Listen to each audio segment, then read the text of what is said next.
Herkese merhabalar. Ben Doktor Necmettin Tüfekçi. YouTube kanalıma hoş geldiniz. Bugünkü videomuzda size migrenden bahsedeceğim.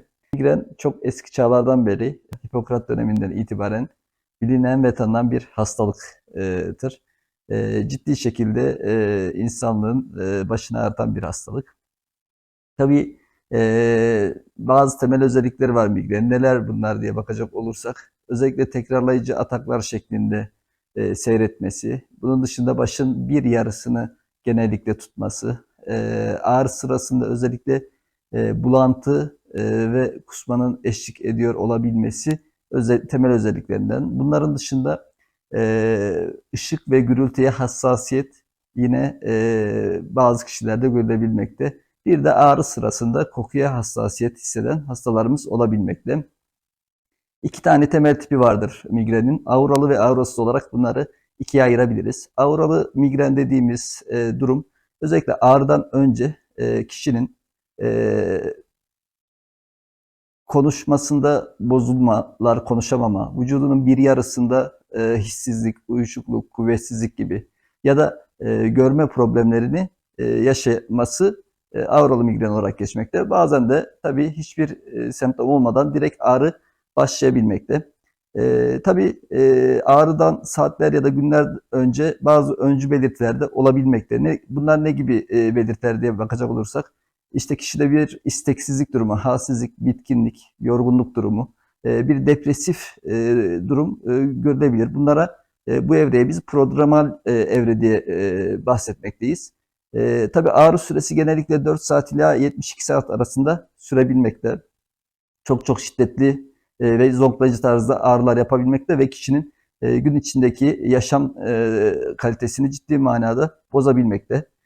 Tabii görülme sıklığına bakacak olursak toplumda %16, %17'lerde bir görülme sıklığı mevcut. Bu da takriben her 5 kişide 5 kişinin birinde görülebilmekte. Kadınlarda erkeklere göre 1,5-2 kat daha sık görülebilmekte. Tabii tanıyı nasıl koyuyoruz? Hastanın verdiği anamnez, bize söylediği öyküden genellikle migren tanısını koyuyoruz. Tabii bu tip hastalarda MR ve tomografi görüntülemesi de istiyoruz ama bunları genellikle tanı için değil, ekstradan migren dışındaki diğer hastalıkları ekarte etmek için istiyoruz. Bunun dışında tabii tedavide iki türlü yaklaşımdan bahsedebiliriz. Bir tanesi özellikle akut ağrı atakları sırasındaki yaklaşımımız. Bu tip durumlarda özellikle hastalarımıza uyguladığımız ozon tedavisi ve akupunktur tedavisiyle hemen çok kısa sürede akut ağrı ataklarını rahatlatabilmekteyiz. Bir de tabii ayda 4 ya da üzerinde sıklıkla ağrı atakları olan hastalarımızda kronik bu ağrı ataklarını rahatlatmaya yönelik koruyucu tedavi uygulaması yapıyoruz. Genellikle bunu da fitoterapi dediğimiz bitkisel tedavi desteğiyle yapıyoruz. Tabii bunların dışında bir de migreni tetikleyen faktörler var. Hastalarımıza bu tetikleyici faktörlerden de uzak durmasını istiyoruz. Neler diye bakacak olursak bunlara, bir tanesi fiziksel yorgunluk diyebiliriz. Bir diğeri uyku düzeninde bozukluk. Bu hem saat bazında hem de süre bazındaki farklılıklar kişinin ağrı ataklarını tetikleyebilmekte. Yine beslenme çok önemli.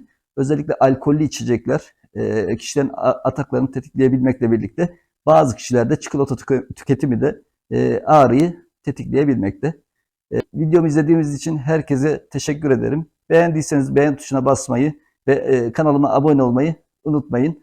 Aşağıya da yorumlarınızı ya da sorularınızı yazarsanız cevaplamak isterim. Herkese sağlıklı günler dilerim.